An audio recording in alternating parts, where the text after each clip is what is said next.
Friends ఇప్పుడు వచ్చేసి ఇది రాజ్మా కర్రీ అన్నమాట. కొంచెం బాగా మొత్తం ఎగిరిపోయింది ఇది. కొంచెం కొంచెం గ్రేవీ ఉంటే బాగుంటుంది. రాజ్మా వేసి ఆలు వేసి చక్క మసాలా కర్రీ అన్నమాట. ఇది చపాతీకి రైస్కి బాగుంటుంది, రోటీస్కి రైస్కి. ఈ రాజ్మాతో చాలా వెరైటీలు వండుకోవచ్చు కదా ఫ్రెండ్స్. చక్కగాను ఏం చేసుకోవచ్చు అంటే చక్కగా వడలు వేసుకోవచ్చు, ఈవినింగ్ స్నాక్స్ లాగా ఉడకబెట్టేసుకుని చాట్లో చేసుకోవచ్చు.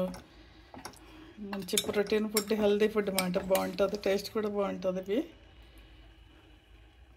వీక్లీ కనీసం వన్స్ ట్వైస్ వండుకోవచ్చు. వెజిటేరియన్కి అయితే మంచి ప్రోటీన్ అందుతుంది. మంచి ఫుడ్ ఫ్రెండ్స్. టేస్టీ ఫుడ్ బాగుంటుంది చక్కగాను. మేము వండుకుంటూనే ఉంటాం, వీక్లీ వన్స్ అయినా వండుకుంటాము.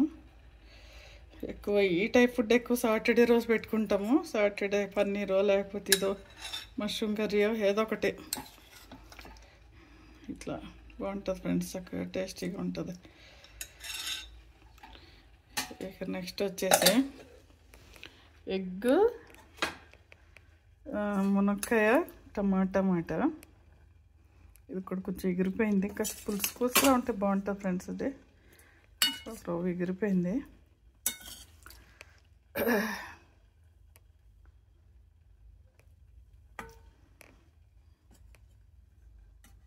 ఇదే మా కర్రీస్, మా స్పెషల్స్. మీరేం వండుకున్నారు ఫ్రెండ్స్?